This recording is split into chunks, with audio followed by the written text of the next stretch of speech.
the History Channel original podcast.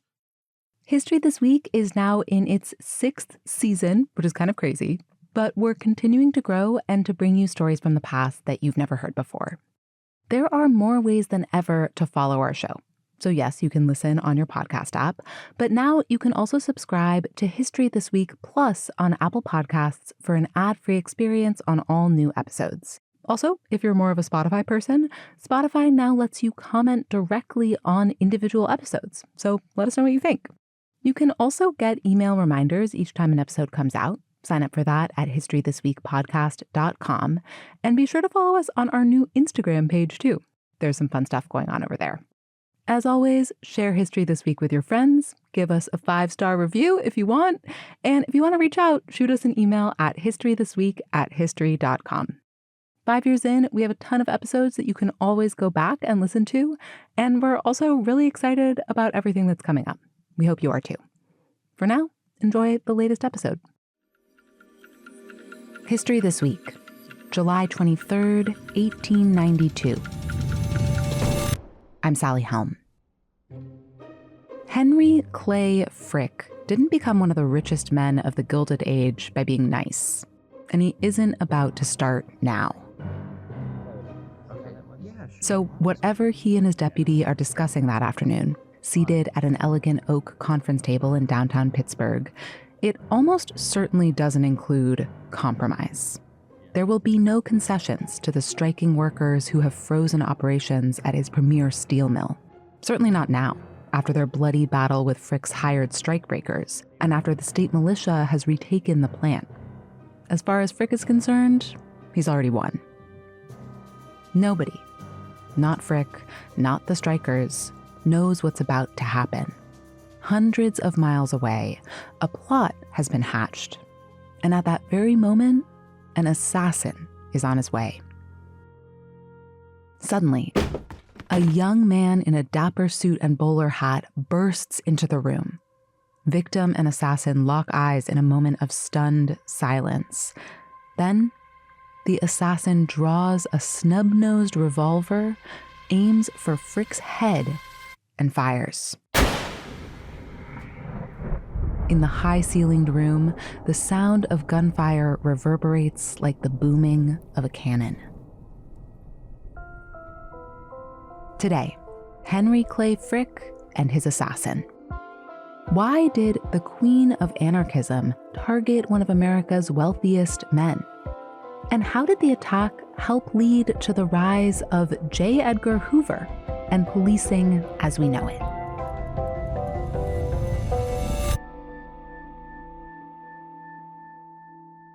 If you've heard of Henry Clay Frick, chances are you're from Pittsburgh, home to Frick Park.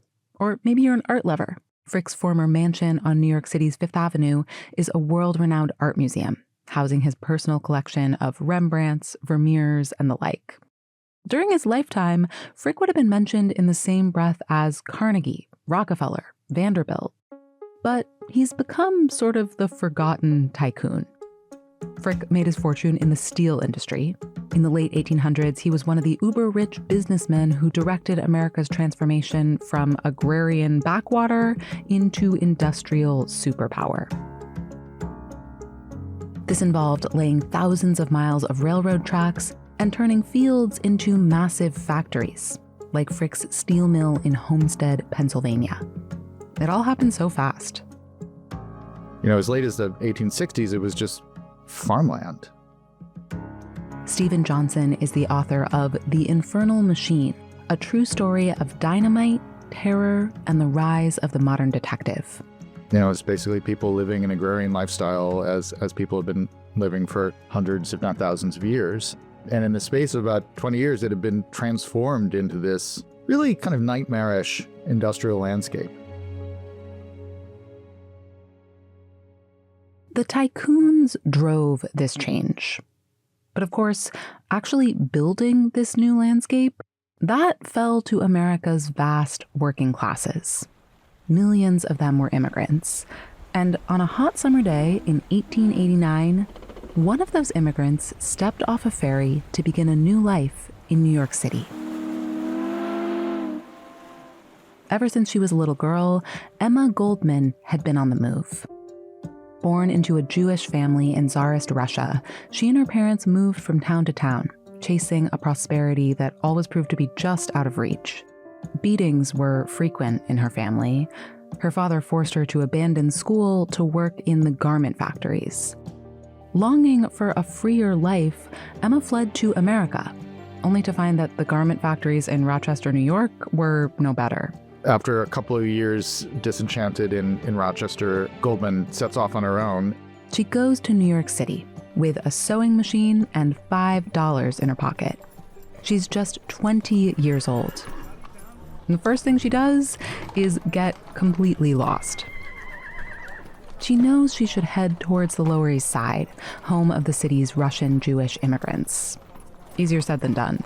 She's kind of misinformed about where the Lower East Side is relative to where she's arrived. And so she walks about 60 blocks through a sweltering, overcrowded New York City and finds her way to the Lower East Side. She later says the streets felt endless, but she finally gets there. Walks through canyons of tenements, along streets lined with peddlers selling everything from tin cups to damaged eggs. Hungry and exhausted, she pushes open the door to Sachs's cafe. It's packed. Heated arguments fill the air, spoken in Russian and Yiddish. Arguments about the evils of capitalism and what to do about it. That is Emma's element. She overhears a guy at another table loudly ordering for another steak. And she's like, who is that annoying guy? And she ends up sitting down and chatting with him with her friends, and it's Alexander Berkman. Berkman, who goes by Sasha, is a Russian Jewish immigrant too. He's just 18 years old. To Goldman, he cuts a dashing figure. She'll later recall he had a strong jaw and intelligent eyes. They start talking politics and realize they have similar interests. Sasha invites Emma to a lecture, and the lecturer is her favorite anarchist speaker. Emma calls Sasha comrade, which thrills him. Sitting with this intense young man, Emma has the feeling, after so many years on the move, that she's finally arrived.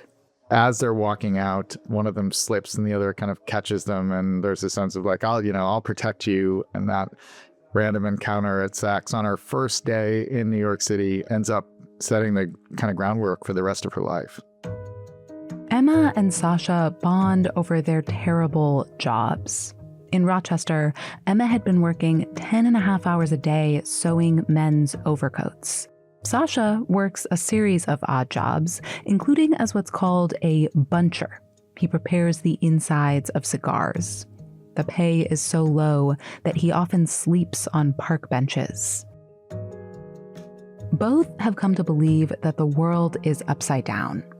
The rich are too rich, and the toiling masses too poor. And they are absolutely convinced that the solution lies in a political philosophy that is quickly taking root across the industrializing West. I think one of the things that we have to do is remind ourselves of what anarchism really meant at the time. It's obviously a term that still exists as a political philosophy, but I think in most people's minds it's been contaminated by the meaning of the word anarchy, connoting chaotic disorder. To Emma and Sasha, anarchism isn't about disorder at all. The real original roots of the word just means kind of no rulers, literally. And so the vision of anarchism is a vision of a society without, large top-down hierarchies. And it has connections to both the right and the left, in the sense that it is equally opposed to large corporate power as it is opposed to large, federalized government power. What it doesn't like is power.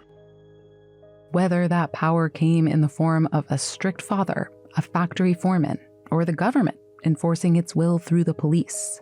To a growing number of American workers at the time, anarchism sounds like a pretty good idea.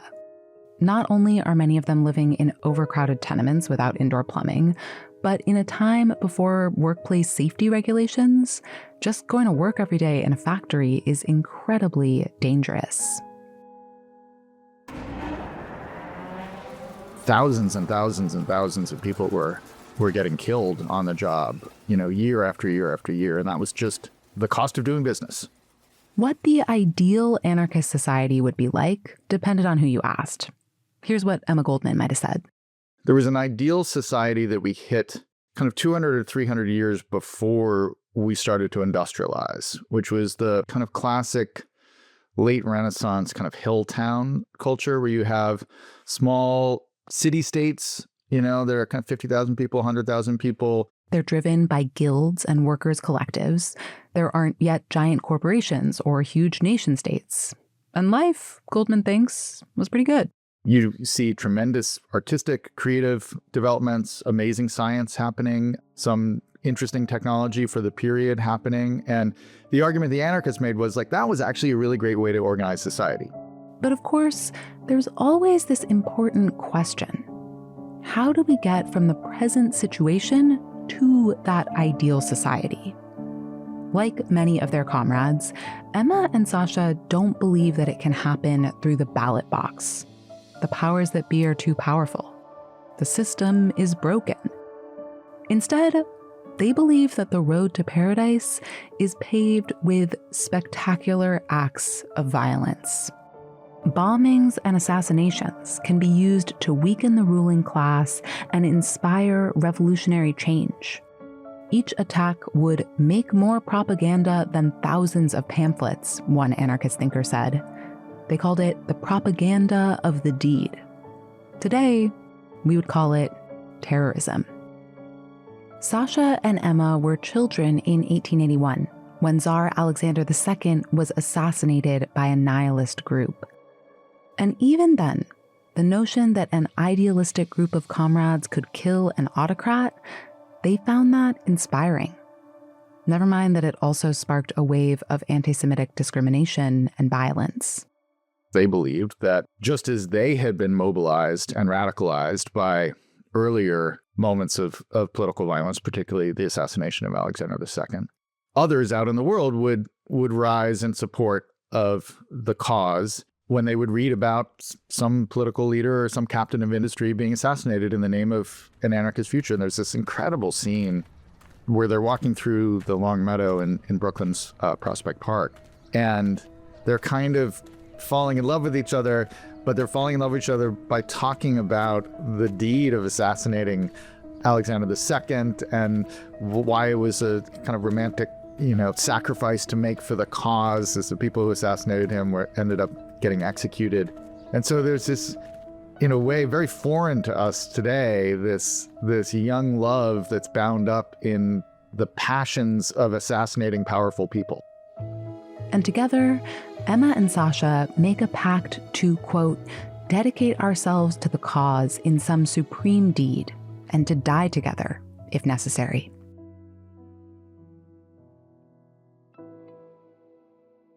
Emma and Sasha are eventually priced out of New York, some things never change, and they move to Worcester, Massachusetts.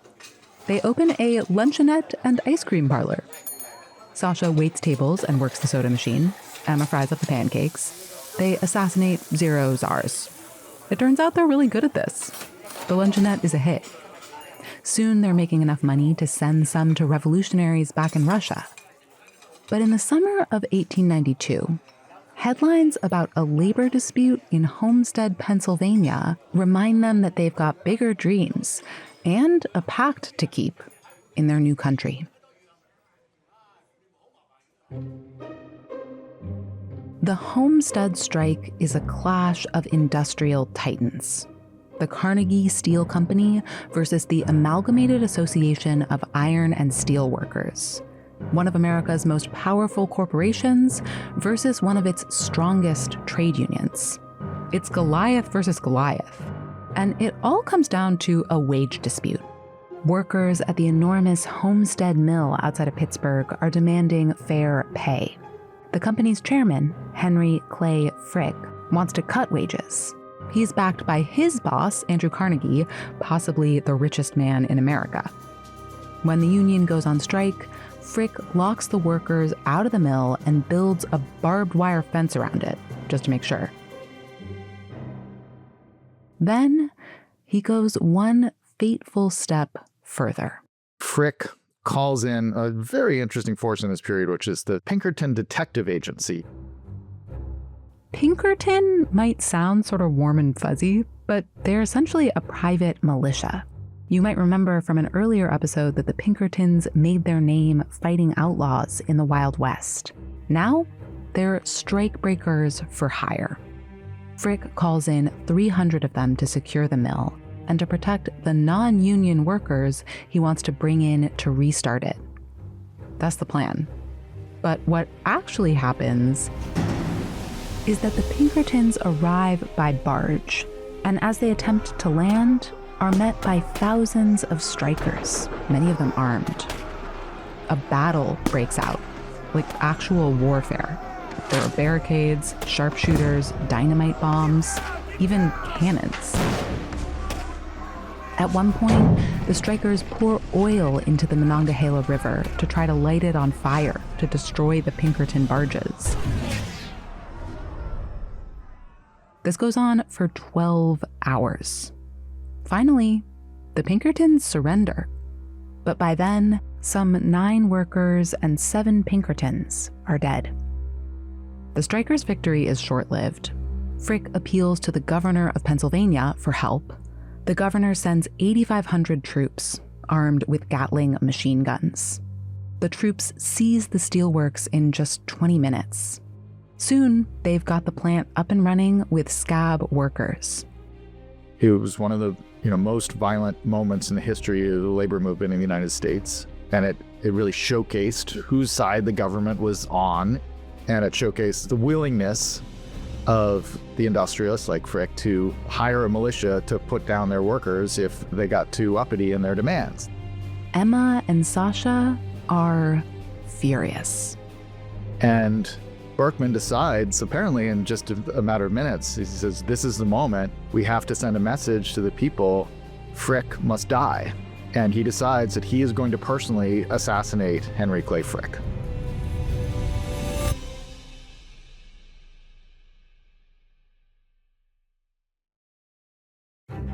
Alexander Sasha Berkman has decided to assassinate the industrialist Henry Frick. He and Emma Goldman close their luncheonette in Worcester and move back to New York City. In an homage to the nihilists who killed Tsar Alexander II, Sasha decides that the murder weapon will be a bomb. But there's a problem.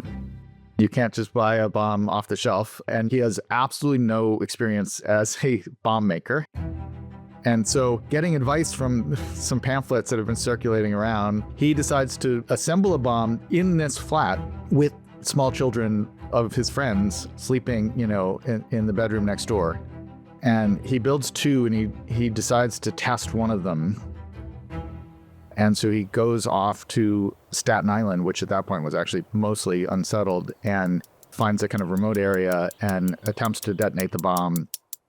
And it does not succeed. Bombs are out, so he buys a snub-nose revolver. Berkman is convinced that this is the right thing to do. Kill a parasitic industrialist on behalf of the Homestead Strikers and all working people. He takes the train to Pittsburgh to find the man he calls the insignificant reptile Frick. On July 23rd, 1892, he shows up at Frick's office downtown. Frick is sitting at a conference table in the middle of a meeting, and Sasha Berkman barges in. Berkman raises his gun to shoot Frick in the head. And he says in his memoirs of this that he has this kind of moment of like, oh, there's an actual human being in front of me, and like I now control his life. And there's a moment of kind of hesitation, apparently, and it's a question of, does this throw Berkman off in some way or not?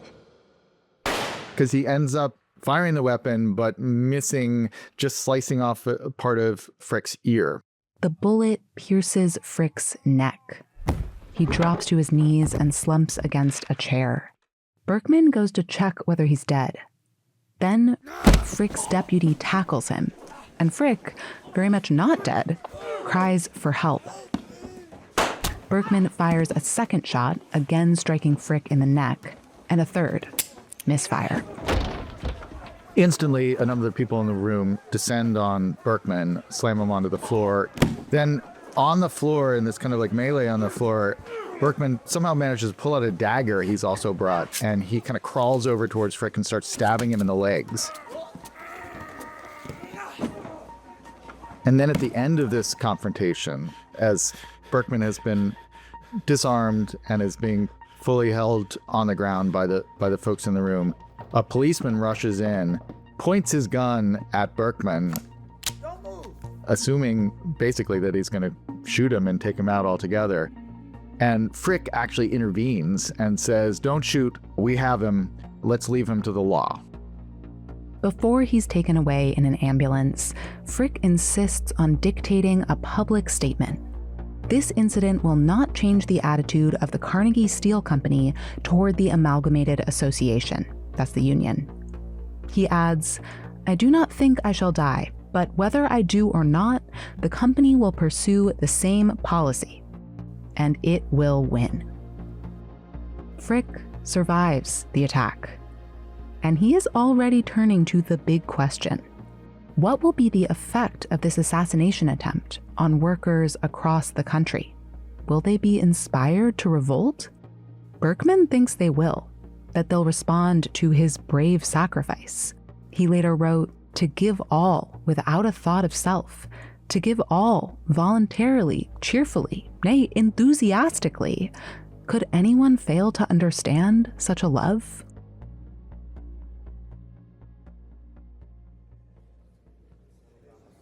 In the Allegheny County Jail, Berkman gets a very direct answer to this question from an actual Homestead striker, the first he's ever spoken to, a man named Jack Tinford.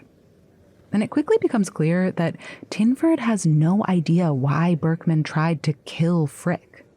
So Berkman launches into his spiel, like, "Jack, it was for you, for the people, yada, yada, yada." And Tinford cuts him off. He's like, "What are you talking about? Frick's death would have been a disaster for the strike. We don't believe in killing. We respect the law. You anarchists have no business being here." He says this right to Berkman's face. Now, if somebody you're trying to help says, "Stop, you're making it worse," it would be reasonable to pause and say, maybe I should rethink this. But Berkman is a true believer. And so his takeaway is, this Jack Tinford guy has no class consciousness. What a loser. What he can't understand or admit is that Tinford is right. The attack makes things so much worse. It actually ends up being a colossal backfire for them. It mobilizes kind of public support on the side of Carnegie and Frick, and it ends up being a major loss for labor, leading to exactly the opposite outcome that Goldman and Berkman had hoped for. As one labor organizer puts it, the bullet from Berkman's pistol, failing in its foul attempt, went straight through the heart of the Homestead Strike. Within months, the strike is over. The union is in tatters. There won't be another big national union in the steel industry for decades. And Frick gets exactly what he wanted: longer hours and lower wages at the mill. Berkman is sentenced to 22 years in prison. Emma Goldman is able to avoid prosecution. Her role planning and financing the plot is kept secret. And as her lover Berkman disappears behind bars, Emma is about to begin her meteoric rise. Berkman's assassination attempt turns out to be at the leading edge of a trend. It is hard to overstate how wild the 1890s are in terms of political violence. I think there are a lot of themes that run through the arc of Goldman and Berkman's life that are still resonant for us. Probably the most important one is it's a story about how societies fall into a kind of normalization of political violence. That we had a period that, a significant part of the population thought that blowing things up was an appropriate way to advance an argument. This is especially true in Western Europe. Radicals throw dynamite into a crowded restaurant in Paris and plant bombs in the London underground. And then there are the assassinations. one after another. In 1894, the president of France is killed.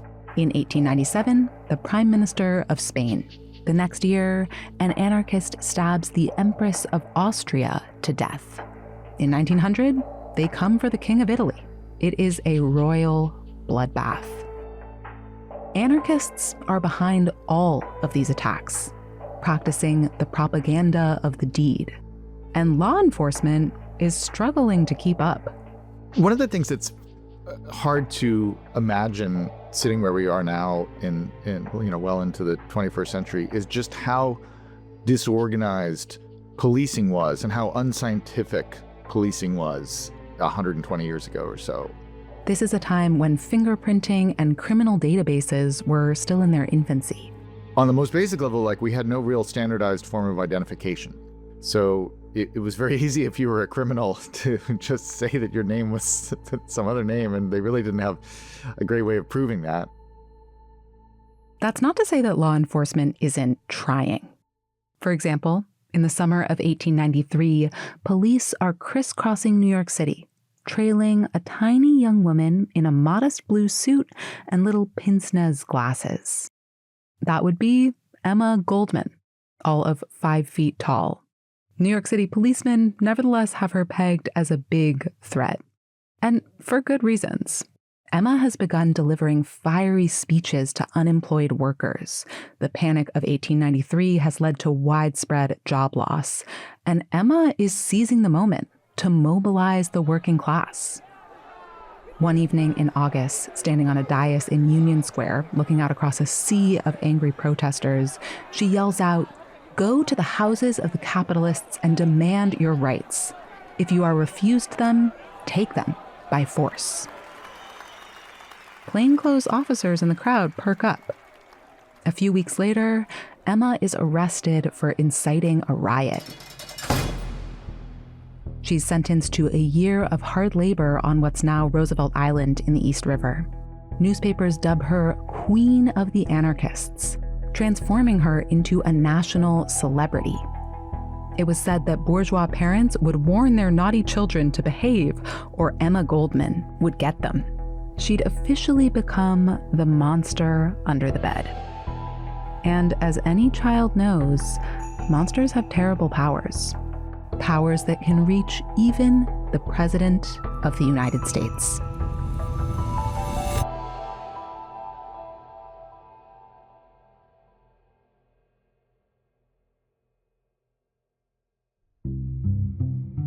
There's something creepy about Fred Nieman. The anarchists who meet him in the summer of 1901 say he asks indiscreet questions. He's obsessed with finding out some kind of password, and he doesn't seem to know much about anarchism, but he wants help plotting violent attacks. Chicago anarchists decide he's a government spy and put out a warning. He is well-dressed, of medium height, rather narrow-shouldered, blonde, and about 25 years of age. Comrades are warned in advance and can act accordingly. After a lecture in Cleveland, Nieman approaches Emma Goldman, asking for book recommendations. He has a sensitive face, she remembers, with curly golden hair and large blue eyes. They strike up a friendly rapport. She introduces him to some friends. 4 months later, Fred Nieman, real name Leon Czolgosz, walks up to President William McKinley at a World's Fair in Buffalo and assassinates him. And they ask him what his motive is. Does he want to make a statement? And he says, "I am an anarchist. I am a disciple of Emma Goldman. Her words set my mind on fire." So this news appears, the next day on, the headlines all around the country, and everyone assumes that this kid is working for Emma Goldman. He's not. Goldman barely knew this guy. The police clear her of any wrongdoing. But her notoriety reaches new heights. The assassination is also a major wake-up call for the U.S. government. Coming on the heels of all those assassinations in Europe, American officials are like, we need to get our act together. This can't happen again. it's almost impossible to imagine something like that. Like, we've never experienced anything like that where there was so much concentrated, successful violence in the name of a political movement.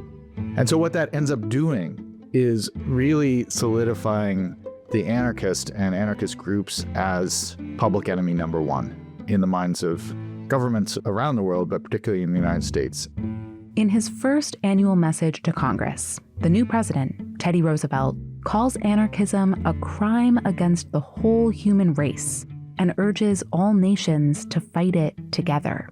Congress passes a new immigration law that allows them to ban anarchists and other political undesirables from entry. Radical publications are censored.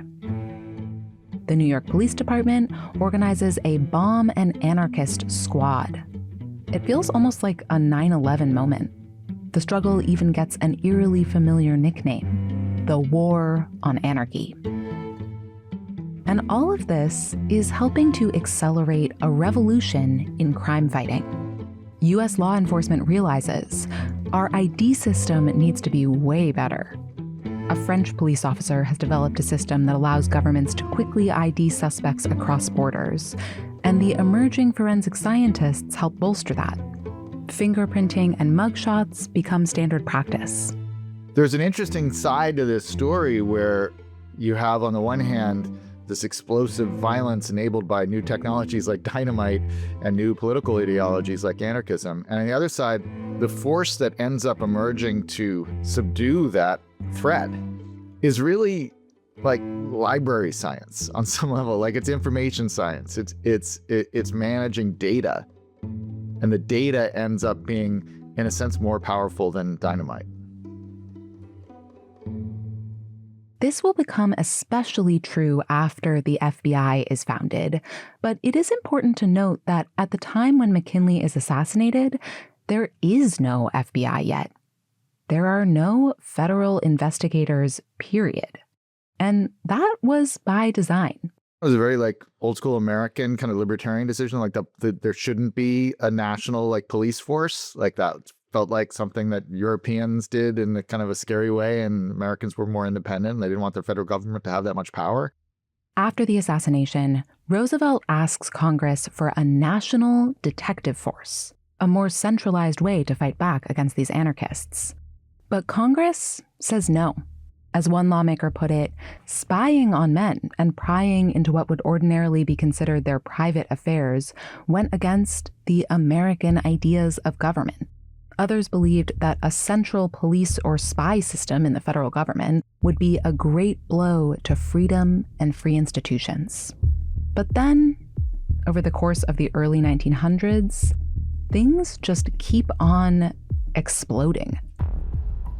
One of the things I noticed going through the archives is just how many bombs were going off in New York City between, say, 1900 and 1920. There's something like 7,000 bombs were attempted to be detonated over about a 30-year period. There was just nonstop, random, explosive violence in the city that would be unimaginable today. The Bronx Borough Courthouse, bombed. NYPD headquarters, bombed. Wall Street, St. Patrick's Cathedral, the U.S. Capitol Building, Market Street in San Francisco, all bombed. Mail bombs, suitcase bombs, dynamite bombs. They were called infernal machines by the press, and they had lots of different mechanisms. Some of them were time-based. The classic ball with the fuse is it's not exactly what it looks like. It looks almost like a little, I don't know, they would often put them in an old olive oil can or something like that. And so the explosive, there would be some fuse coming off of it. Not all of the bombers are anarchists, but many of them are. And they loom the largest in the public imagination. President Roosevelt decides to act and goes around Congress.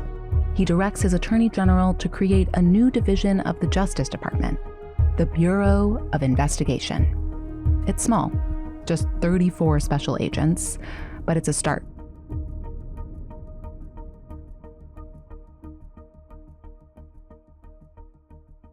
Meanwhile, Sasha Berkman, one of the first anarchists to rise to prominence in the United States, he is finally getting out of prison. It's May 18th, 1906. Sasha can't sleep the night before. A few more hours, he thinks, and, quote, I shall walk through the gates and drink in the warm sunshine after the nightmare of 13 years and 10 months. When the moment finally arrives, he finds himself stepping not just into the sunshine, but into a new century. Having gone in his early 20s, he comes out in his late 30s. The world has transformed. Skyscrapers, electric lights, automobiles on the streets. He's literally never seen a car before. Just crossing the street is bewildering. Sasha takes the train to Detroit to meet Emma. It's been several years since their last meeting, and when he steps off the train, at first he doesn't recognize the woman on the platform. The one with familiar eyes who's staring at him with a look of awe and terror. Emma is shocked by Sasha's appearance. Quote, his face deathly white, his hat too big for him. He looked pathetic, forlorn. I was seized by terror and pity. She takes him home and quickly realizes how deeply he's been traumatized by his time in prison. Ever the rebel, Sasha was punished for various infractions, from spreading anarchist ideas to attempting suicide. He spent over a year in solitary confinement, racked by pain and despair. Now, on the outside, he struggles to adjust to life. He has terrible screaming nightmares. He can't find work. It's as if the world has passed him by. And that includes the person closest to him.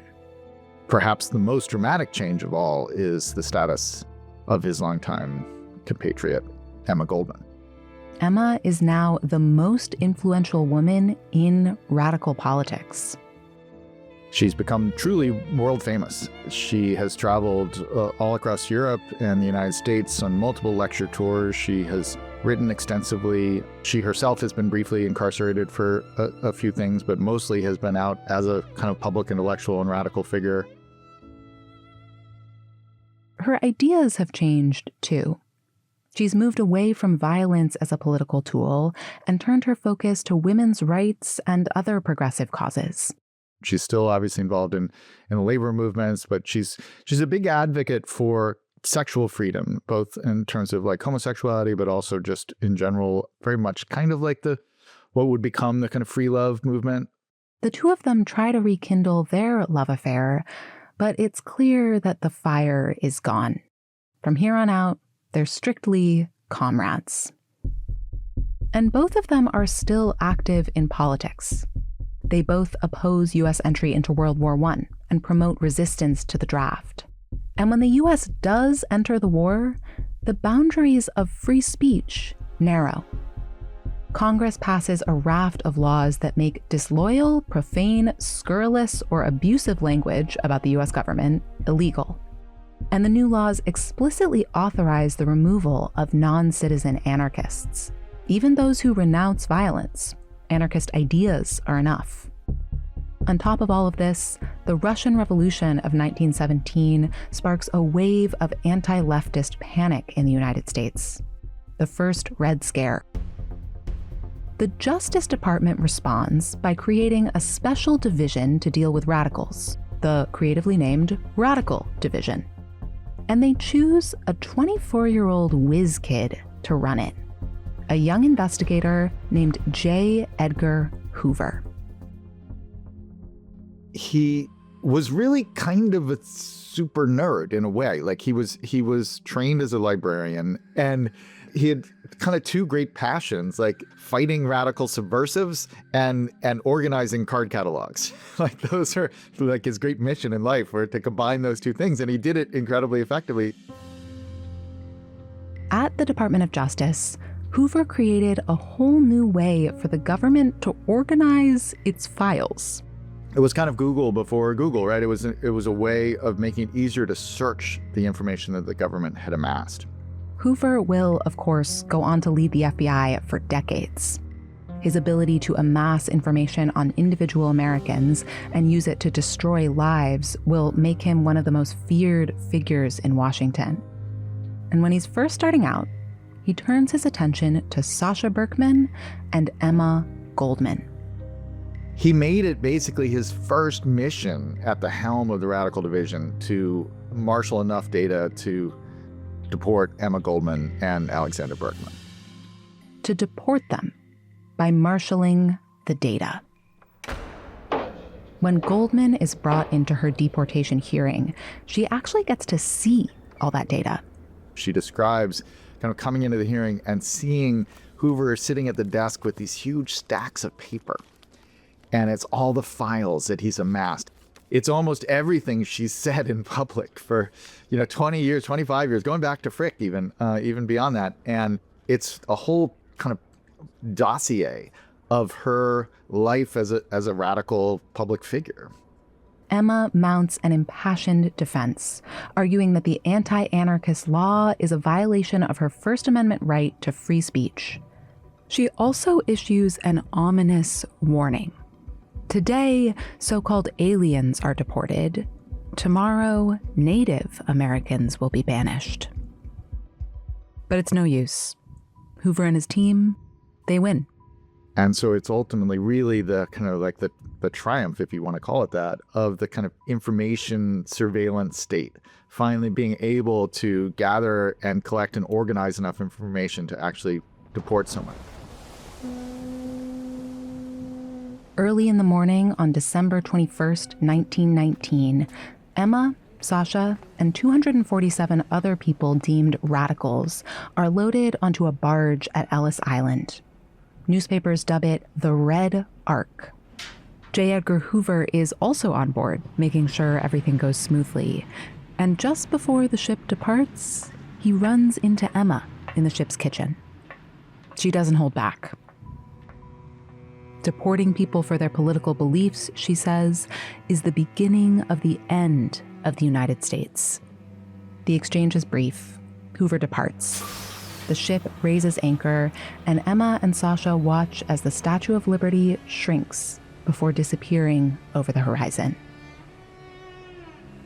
One important element of this story is really how it ends, right? It's a story of people who were deported for entirely political reasons in some cases, right? There are some cases where there was violence and actual crimes being committed, but many of the people on the Red Ark were being exiled to Russia because of what they had written, because of what they had argued, because of the protests they had gone to. That was a change in how the United States treated political dissent. It was not something we had seen in the first century and a quarter or so of the country's existence. In kind of a tragic sense, the anarchists ended up not advancing the cause that they were trying to advance successfully. And in fact, they made the state power that they had fought so earnestly against even more oppressive. And they created a whole system of kind of state surveillance and information science, and then these political deportations that literally didn't exist before they came into being. And so the exact inverted version of what they were fighting for came out of their interventions. Sasha Berkman never again sets foot on American soil. Suffering from poor health, he dies by suicide in 1936. With the help of influential friends, Emma Goldman does return for an American lecture tour in the mid-30s. She dies in Canada in 1940. And J. Edgar Hoover leads the FBI from 1924 until his death in 1972. Under his leadership, the FBI amasses files on hundreds of thousands of Americans. Files that, among other things, help facilitate the government purge of suspected leftists during the McCarthy era.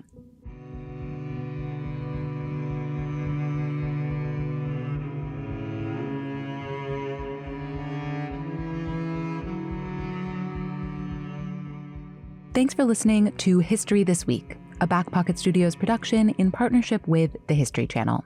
To stay updated on all things History This Week, sign up at historythisweekpodcast.com. And if you have any thoughts or questions, send us an email at historythisweek@history.com. Special thanks to our guest, Stephen Johnson, author of The Infernal Machine, a true story of dynamite, terror, and the rise of the modern detective. We also refer to the books Love, Anarchy, and Emma Goldman by Candace Falk, American Anarchy by Michael Willrich, and Sasha and Emma by Paul Avrich and Karen Avrich. This episode was produced by John Earl. It was sound designed by Ben Dickstein and also produced by me, Sally Helm. For Back Pocket Studios, our executive producer is Ben Dickstein. From the History Channel, our executive producers are Eli Lehrer and Liv Fiddler. Don't forget to follow, rate, and review History This Week wherever you get your podcasts, and we'll see you next week.